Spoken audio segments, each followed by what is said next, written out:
Hey everyone, Martin here. You had to wait a while for the new update on Home in Darkness. Before I go into what I worked on, I need to talk about a related topic for a bit. I wanted to wait with this kind of video until I'm done with the 0.9 release initially. For one, it just always seemed right around the corner, but also because with the 0.9 release, I wanted to do something I've planned for a while. Increase the price of A Home in Darkness from around $5 to just below $10. The game became far more ambitious than originally planned. Hence, if I ever want to break somewhat even with the game's development cost, I need to increase the price. It also seems fair to me that initial supporters get some kind of preferential treatment with A Home in Darkness. After all, they bought the game early when there wasn't much to play and wait patiently for the 1.0 release. Now, I said that I initially wanted to do the price increase after version 0.9 is released, but I'm currently struggling financially. So I got creative, and thanks to itch.io, I hopefully found a solution everyone likes or at least can get behind. I will increase the price of A Home in Darkness to $9.99 on June 10th, 2024. So if you want to get the game or just support me, now is the perfect time to do so. I'll need about $1,000 to be out of the woods for a while financially. Hence why I made this itch.io campaign for everyone to see how far we've come. As I understand it, even if you don't hit the goal, you get what you bought and I get the money. And every little bit helps. If you aren't interested in A Home in Darkness, feel free to buy another product of mine for support. I'd really appreciate it. For example, my survival horror template, which includes the code I used to make the new version of the game in God of War. All of my products count towards the $1,000 goal, and if you buy them all at once, you even get the bundle at a reduced price. But what do we get when we hit the $1,000 goal?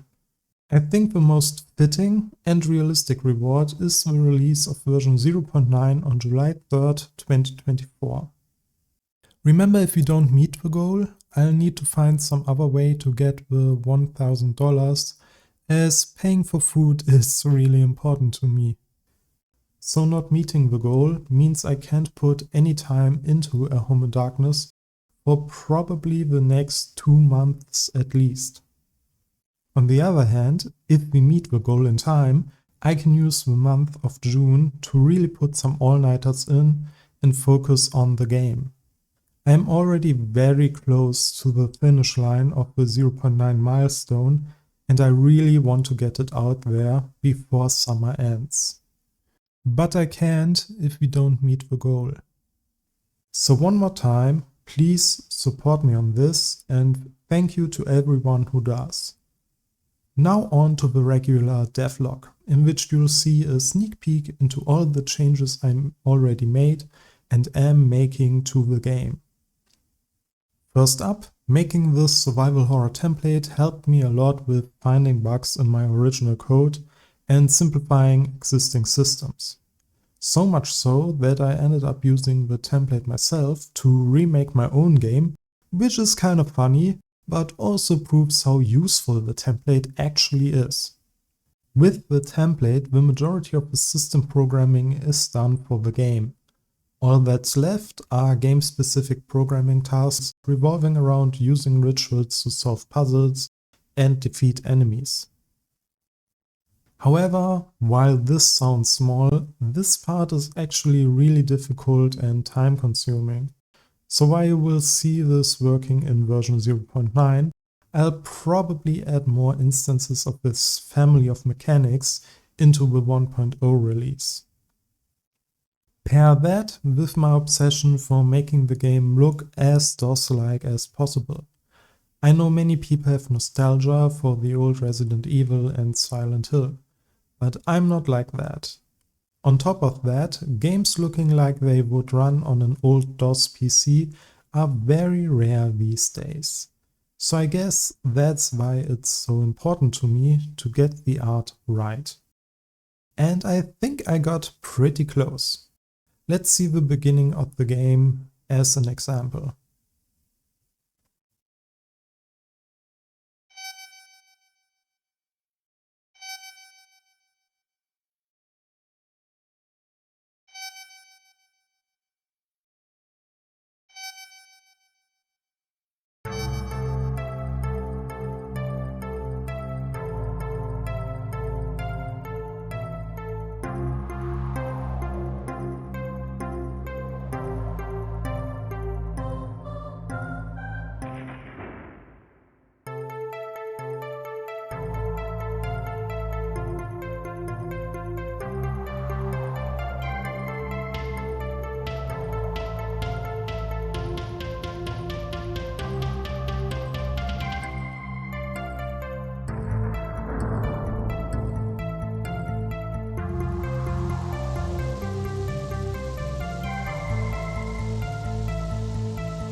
What do you think? I believe this does evoke some old school DOS era gaming vibes.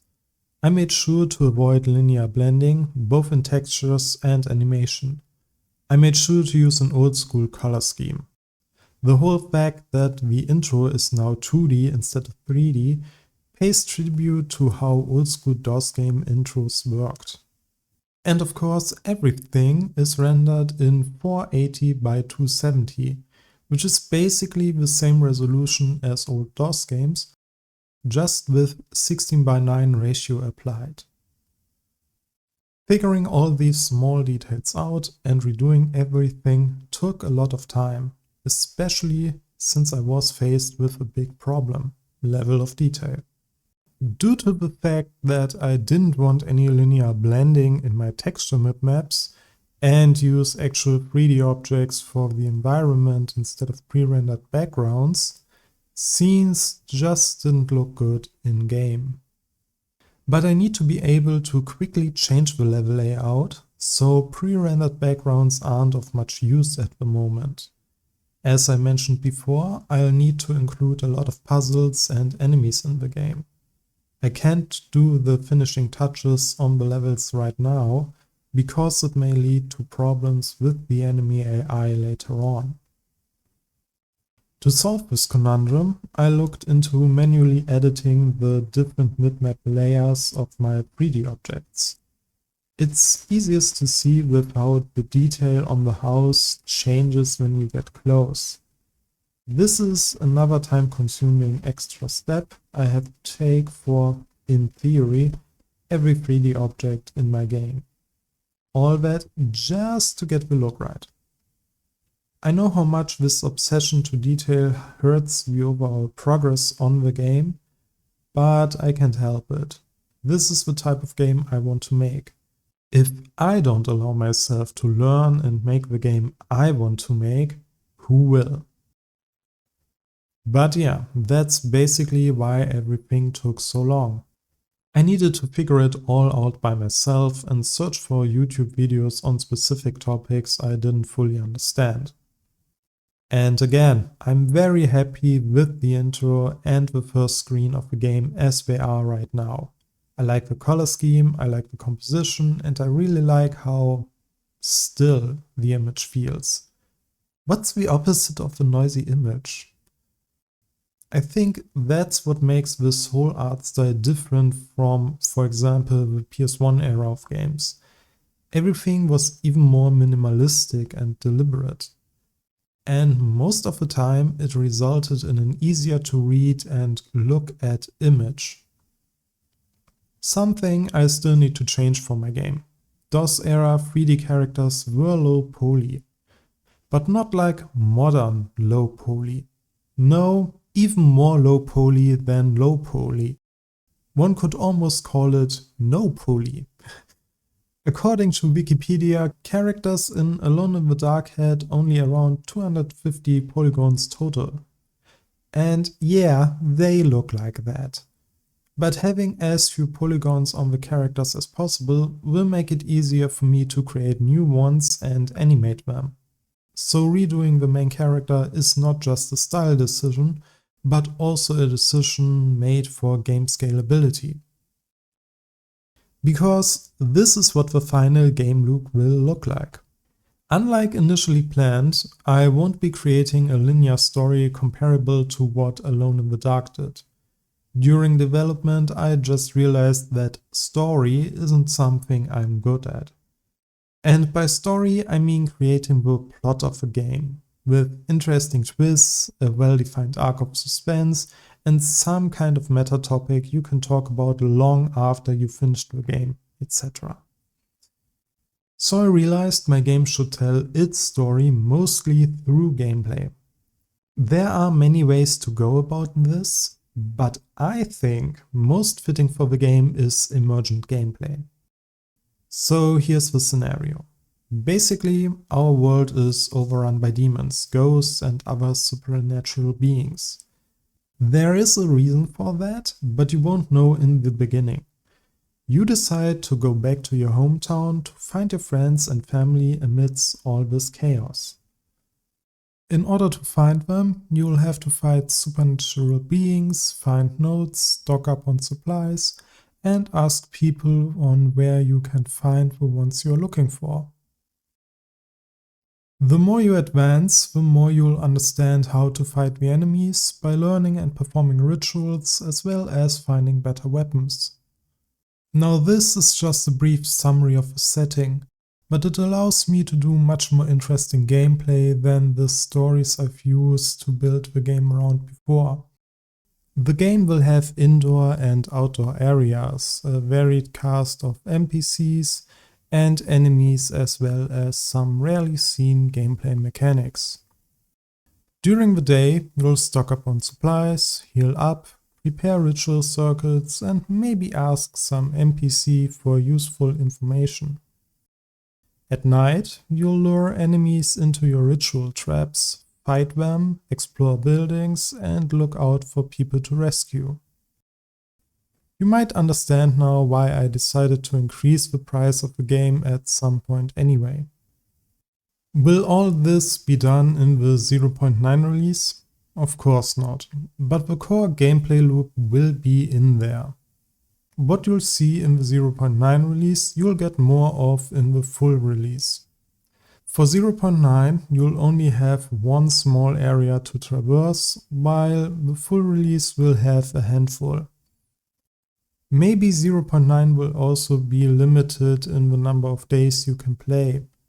But honestly, that's stuff I still need to figure out. I want to put as much stuff in 0.9 as possible, but we need to be realistic here. Does this sound like a game you want to play? I certainly want to, and even more, I want to develop it. So one last time, please support me on itch.io by buying the game or just buy any of the other stuff I have up on the website. If you do and we hit the $1,000 goal, I'll be able to release the 0.9 version of this awesome game on July 3rd, 2024. Let's make this happen. Thank you to everyone who supports me and this project, and you will definitely hear from me in the upcoming weeks. Until next time, bye bye.